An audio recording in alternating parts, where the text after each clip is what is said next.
സമൂഹത്തിന് എതിരെ നീന്തുന്നവനാണ് വിശ്വാസി. ജീവനുള്ള മത്സ്യം ഒഴുക്കിന് എതിരെ നീന്തുന്നത് പോലെ. ആരാ വിശ്വാസി? വെള്ളയും ഇട്ടവനല്ല വിശ്വാസി, ആവരണം പറിച്ചവനല്ല വിശ്വാസി. പാപത്തിന് എതിരെ, സാമൂഹിക വ്യവസ്ഥയ്ക്കെതിരെ, ദൈവത്തിന്റെ കൃപയിൽ സമൂഹത്തിന് എതിരെ നീന്തുന്നവന്റെ പേരാണ് വിശ്വാസി. നിന്റെ ഫ്രണ്ട്സിനെ പോലെ ജീവിക്കാതെ, ദൈവമില്ലാത്തവരെ പോലെ ജീവിക്കാതെ, പത്രവാർത്ത പറഞ്ഞ് ജീവിക്കാതെ, പകരം ദൈവത്തിന്റെ വചനം പറയുന്നത് പോലെ സ്തോത്രം ദൈവത്തിന്റെ സന്നിധിയിൽ ജീവിച്ചാട്. നോഹയുടെ കാലം പോലെ ഒരു കാലം, നോഹയുടെ കാലം പോലെ ഒരു വല്ലാത്ത കാലം. സ്തോത്രം.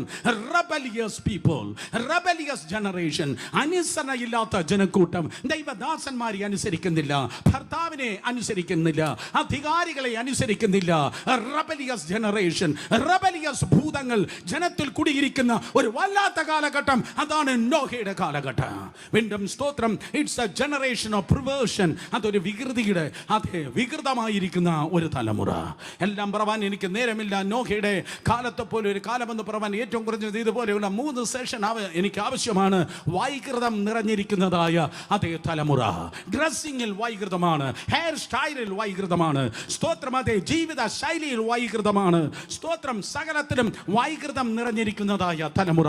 അതുകൊണ്ടാണ് ആണിനോടും പെണ്ണിനോടും ചേർന്നുള്ളതായ വിവാഹങ്ങൾ വൈകൃതം നിറഞ്ഞിരിക്കുന്ന തലമുറ. സ്തോത്രം. ദൈവദാസന്മാർ, പാശ്ചാത്യ ദേശങ്ങളിൽ ദൈവദാസന്മാർ, 2 ആണ് വന്നിട്ട് ഇപ്രകാരം പറയും, വി ഡിസൈഡഡ് ടു മാരി, ഞങ്ങൾ കല്യാണം കഴിക്കാൻ തീരുമാനിച്ചു, ദയവായി ഞങ്ങളെ കല്യാണം കഴിപ്പിച്ചാട്ടെ. 2 ആണാണ് പറയുന്നത്. ആ ദൈവദാസന്മാർ അത് ചെയ്തില്ലെങ്കിൽ അടുത്ത സെക്കൻഡിൽ അവർ അറസ്റ്റിലാണ്, അവർ ജയിലിലാണ്. സ്തോത്രം. വല്ലാത്ത ഒരു തലമുറ. എന്നാൽ അതിൻ്റെ നടുവിൽ നിങ്ങൾ എങ്ങനെയാ ജീവിക്കുന്നത്? പെണ്ണിനോട് ചേർന്നിരിക്കുന്ന തലമുറ. ആണാണോ പെണ്ണാണോ എന്ന് തിരിച്ചറിയാൻ കഴിയാതിരിക്കുന്ന തലമുറ. സൃഷ്ടിയെ വെല്ലുവിളിക്കുന്നതായ തലമുറ. സ്തോത്രം. നീ പുറത്തിന് വേണ്ടിയാണോ ജീവിക്കുന്നത്? കർത്താവിന് വേണ്ടിയാണോ ജീവിക്കുന്നത്?